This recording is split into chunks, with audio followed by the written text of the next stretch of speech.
Where did we come from? How did we go from an expanded universe with hot and cold spots in it to here we are having our little planet that's a nice place to live? How did that happen?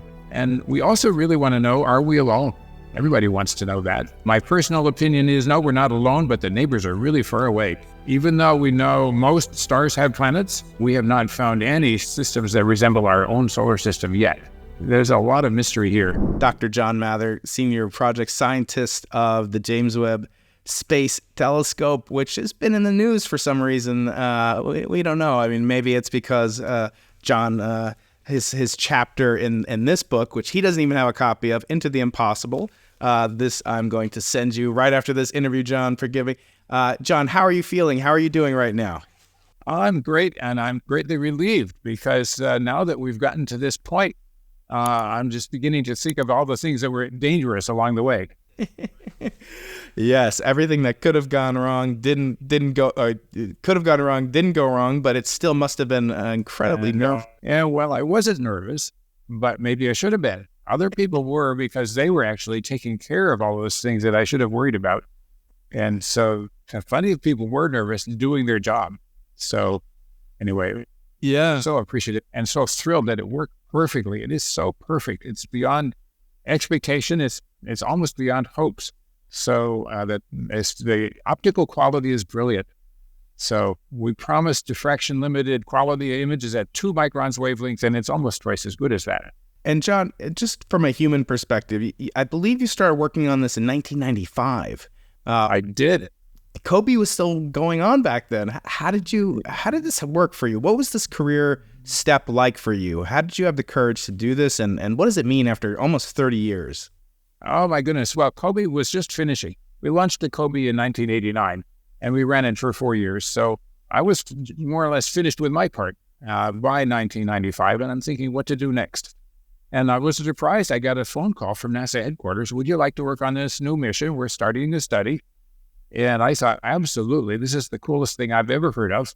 I want to work on this, and I still think it's the coolest thing. And that's saying a lot, because COBE changed my life, because it happened right when I was starting graduate school back at Brown.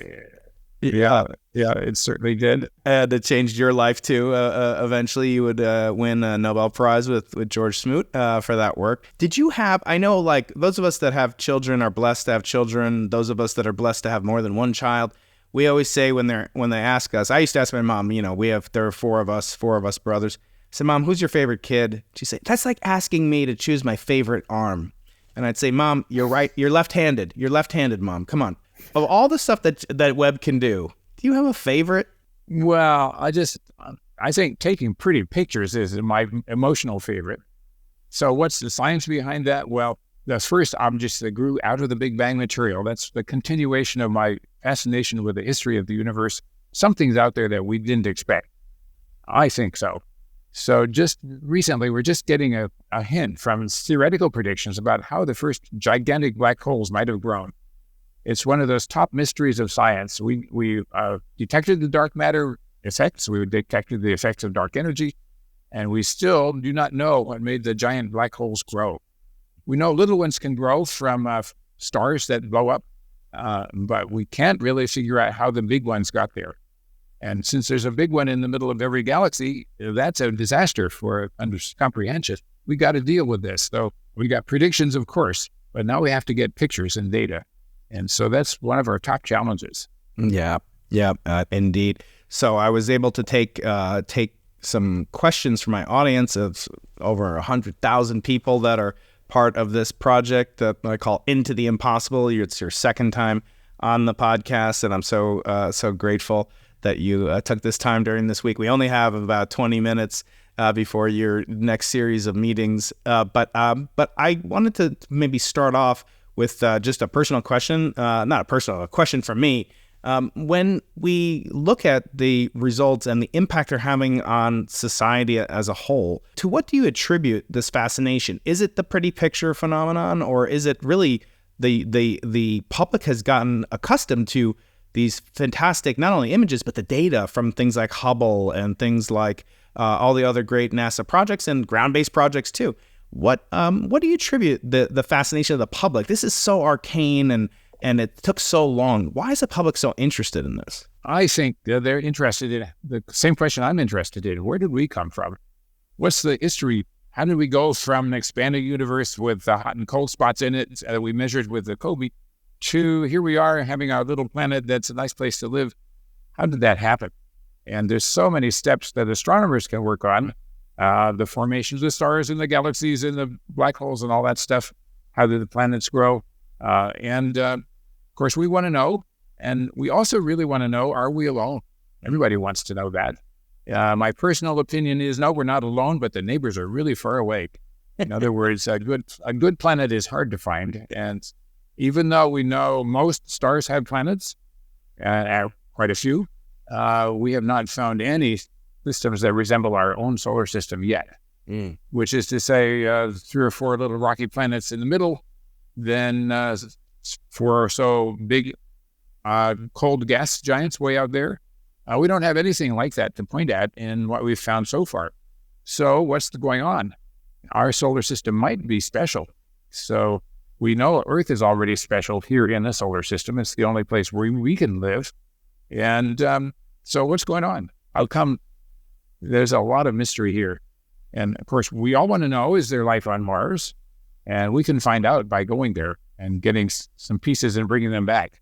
How about other places in the solar system that are maybe possible, like Europa, where there's an ocean under the ice? Or how about on Titan, where there's lakes and rivers of methane and ethane?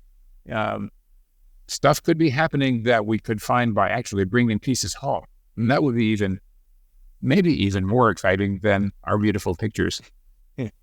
Yeah, exactly. And actually that dovetails nicely with the first question that I received from one of my listeners. And just a reminder, on my YouTube channel, Dr. Brian Keating, you can submit questions for almost all my guests. I always give a preview of who's coming up next. And I had on maybe not so near neighbor to you as well, nearer than those aliens that you talked about, John. And that was Bill Phillips of NIST in Gaithersburg. He was on recently. I solicited questions. His episode's coming soon. But first question does involve planets. And it's from April Van Ryan. And she asks, my main question is, does Webb have the potential to see a small rocky planet close to us? And what is Miri likely to see when she's used to her maximum potential? I have a billion questions, but those are the first one. So I guess it's about Miri and about the small rocky planets. The WASP 96b, which you did release a spectrum of this week, your team, is a gas giant, not unlike Jupiter as I understand it. But can you see a small rocky planet like the distance from the Earth to the sun? We can see them indirectly. We see them when they go in front of their star. It's called transiting.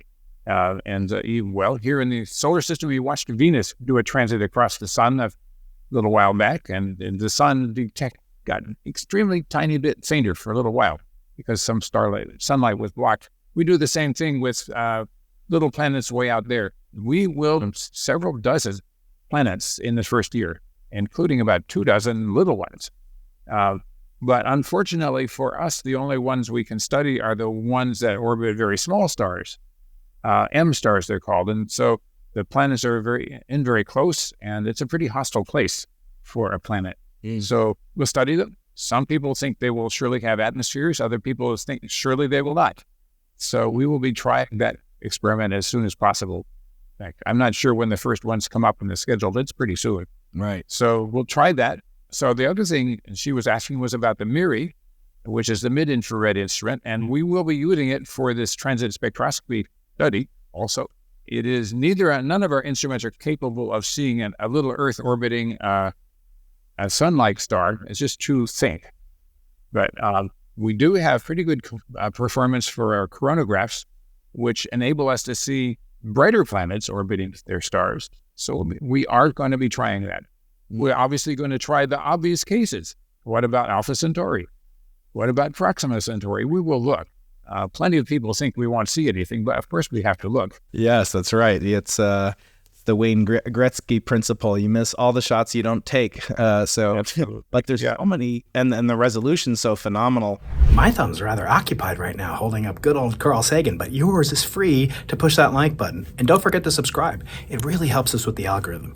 Now back to the episode. But I want to go a little bit further out. One of my listeners, or viewers rather, Jimmy Jazzy, asked the question, can Webb rule out or comment on the uniformity of the universe? Exactly, he's referring to the cosmological principle. There's been some claims recently by groups in Europe and other places that you can actually potentially have questions about how much the CMB dipole and the distribution of quasars and other galaxies align with that or don't.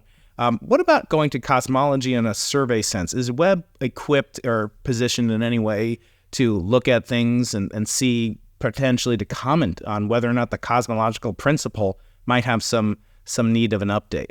We, of course, did not set out with that as a major objective. We just said we will study everything you can see with an infrared telescope because it's all new. We got the pioneering observations with the Spitzer telescope. If you want to answer questions about is every place in the sky basically the same, you need to study a lot of sky. So the next big telescope going up for that purpose will be Euclid from Europe. And then the next one after that is ours from NASA. It's called Nancy Grace Roman Space Telescope. It's a 2.4 meter diameter, same as Hubble, but takes 100 times as much sky at one bite. So it will be really good at surveying to look for those cosmological questions. Is every place really the same, or is there some funny business going on about the expansion? So too soon to answer your question, but... Yes. So another listener is asking, a viewer, HC Traveler, is asking, when will the TRAPPIST-1 system, or will the TRAPPIST-1 system be viewed by Webb? I think we're starting right away because it's an obvious candidate. I do not remember for sure when the first observations will be. You know, we cannot see every target all year, but I think I've heard that this one's coming up soon. So how does the prioritization work? Again, thinking back to children, and, we scientists are kind of like children. We're curious, we're imaginative, but, we don't play well with others. We don't like to share our toys with it. How do you prioritize? Among all these phenomenal science goals that you have equipment to look at, how do you prioritize? Today, we're going to look at this. Tomorrow, we're going to look at that. Okay, well, of course, we do it with committees, and that's the natural thing for astronomers. You have to send us a proposal, Brian. If you want to observe something with a telescope, you have to write it down, send us in for a discussion. And you have to prove that this is a good idea and that you know what to do with the data when we give it to you. And by the way, you are supposed to tell us everything about the concept, but you're not supposed to tell us who you are. We want to review this without knowing whether you're, I don't know. We just want to be fair as much as possible. So one curious result of that is that about 10% of the proposals we chose were submitted by graduate students. So this is really great for young people to get in. We welcome that. And it's a lovely surprise that so many young people have succeeded by writing the best proposals. And of course, if you choose which organizations are going to get the picture, then you say, now what time of year are we going to observe it? And so that's governed by a calendar. When are they in the line of sight?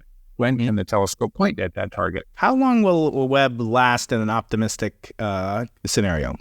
How many years? We are expecting at least 20. We were requiring 10 or even 5. But we got a really good launch, basically perfect launch from the Ariane 5. And so we didn't have to use any extra fuel for compensating for its errors.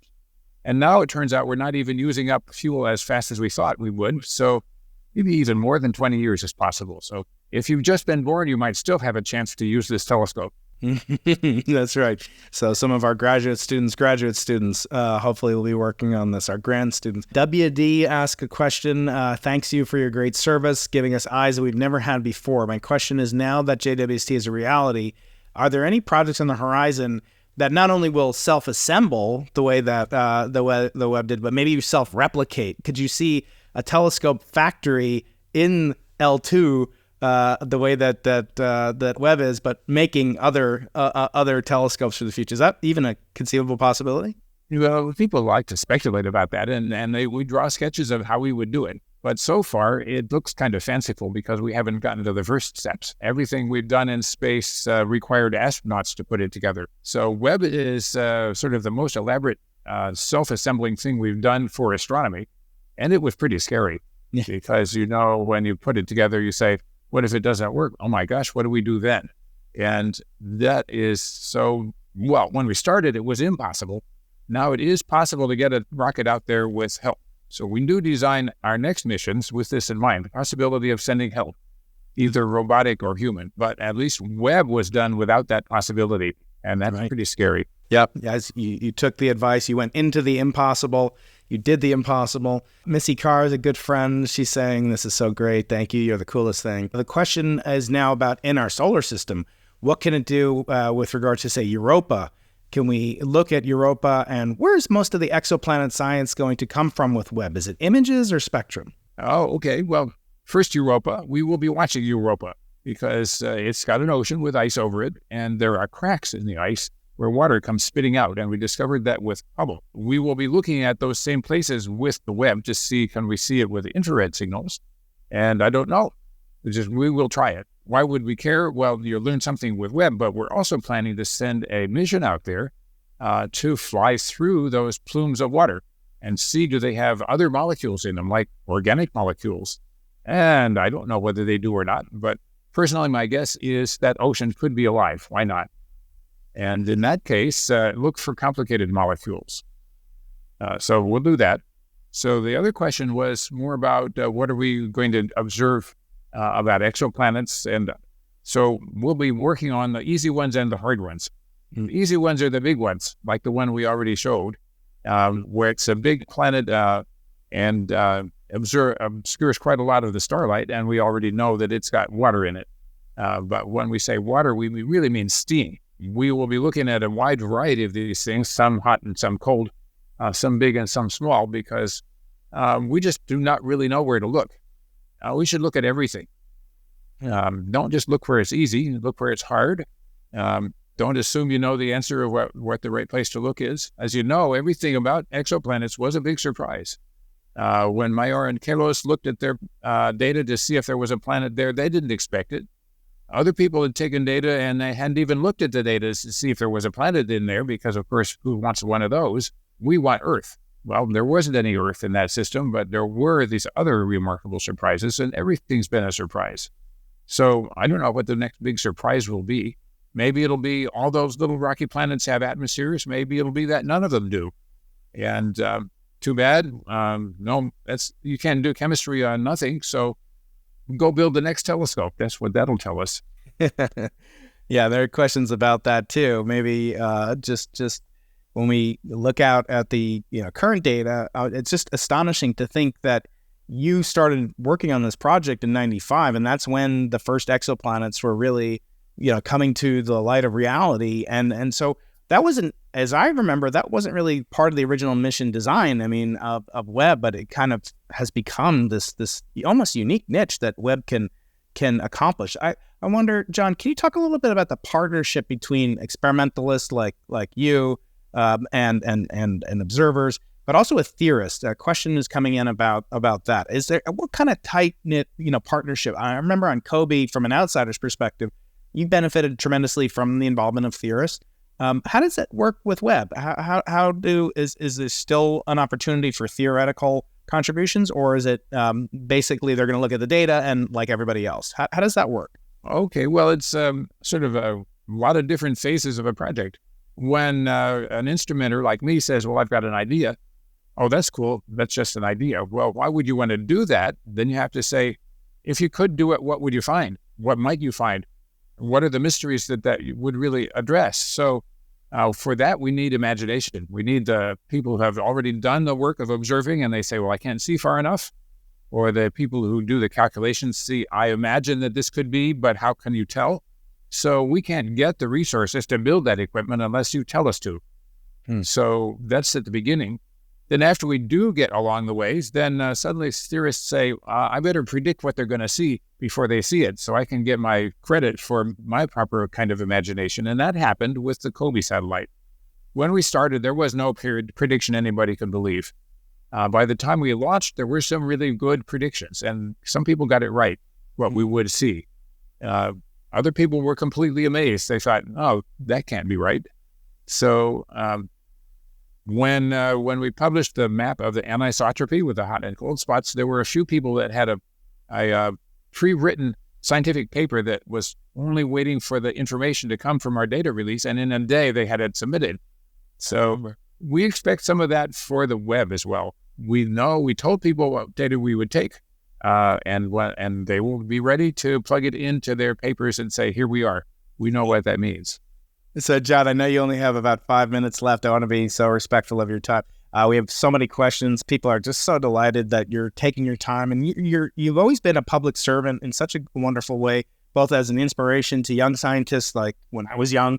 I'm not young anymore, but my current students, but also to the public. You do such incredible outreach. I want to commend you for that, because not all scientists do that. I always make fun of science. I say, you have a moral obligation to do outreach to my fellow colleagues. I want to do kind of rapid fire, just because there's so many questions that are coming in. Andy Oates, who's a very good friend of the show, he asks, is there a chance that the first definitive detection of an exomoon could come from JWST? I would love it, but I don't expect it. Okay. I don't know how you do it. I know theoretical predictions have been made, but I don't think anyone predicts that we could be able to do it. This is really, really hard. Yeah. And some claim it's important to the establishment of life that we have the moon to block, asteroid impacts and so forth. So who knows? It may keep the neighbors even farther away from us.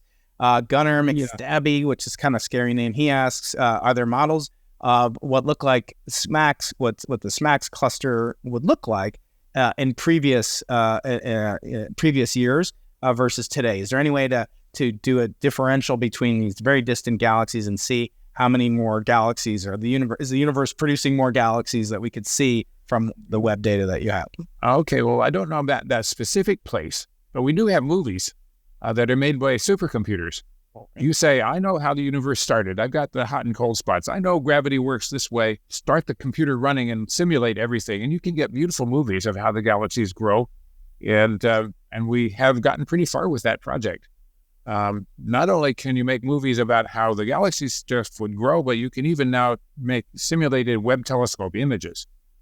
Since the Webb telescope image is not a movie, it's a sort of snapshot of pieces of the universe at all different times from now all the way back as far as you can go into the distant past. So superposition of movies of different places, all seen in one picture. So we can do that now, and someday somebody will be able to answer this question well, but not today. So a question coming in again from Ollie Wright, who's a good friend. This bears more on the guest who's chapter 1 in this book, and that is our good friend Adam Rees. So you'll get your copy. I'm going to send this out immediately. You're chapter 8, but Adam is very interested in the Hubble tension. So Ollie's asking, are there observations planned that will weigh in on the so-called Hubble tension from Webb? Absolutely, it's a top priority, and Adam, of course, has proposal in. I'm not sure when it's scheduled. It's a hard project. Because what you have to do is survey the universe even more accurately than we've done before. So Webb has the capability in principle to do this, but it requires so many steps. This is a curious situation where we use the brightness of objects to determine how far away they are, but now you have to establish that you know how bright they really are. And so this is a pretty tricky problem. So anyway, Adam's working on it, and so is competitors. Yeah, so exactly. We will see what they get. And the way things usually go is we do not resolve the tension. We just get more and more sure that we're right and the other person is wrong. But eventually we'll find out. So in the last minute that you have, John, there's a question. Do you have advice to people in the field just starting out, maybe young graduate students or even undergraduates? Do you have any career advice? We talked about that in the last interview. I'll put a link to John's previous interview and, of course, to the book as well. But do you have advice to young people just starting out in astronomy? I would say that our field is changing rapidly as new technology comes online. And so you can't really say, I know what I'm going to work on in 10 years because it probably hasn't been invented yet. Try to get in on the latest wave of things, and you may catch that wave. And like I've said, graduate students can propose successfully to observe with the Webb telescope. So don't assume you can't do it just because you're young. Just give it a try, see what happens. That's my motto in life. Give it a try and see what happens. Yes. And so, John, I want to thank you. I know it's 10 a.m. out there. You've got another important meeting. Hopefully we'll come back maybe in a few months when we have more phenomenal data from the James Webb Telescope. For now, I want to thank you. This is John Mather, who's been a titanic figure in cosmology. See me, there's John, here's a picture. John, you'll be getting this book, signed copy, along with some other gifts from yours truly. And there will be many other investigators to tell you stories about what is found with the Webb. Many other people that know more about their topic than I can ever know. So it'll be fun for you too. Thank you so much. Thank you, Brian. It's been such a pleasure. Bye, everybody. Tune in next time.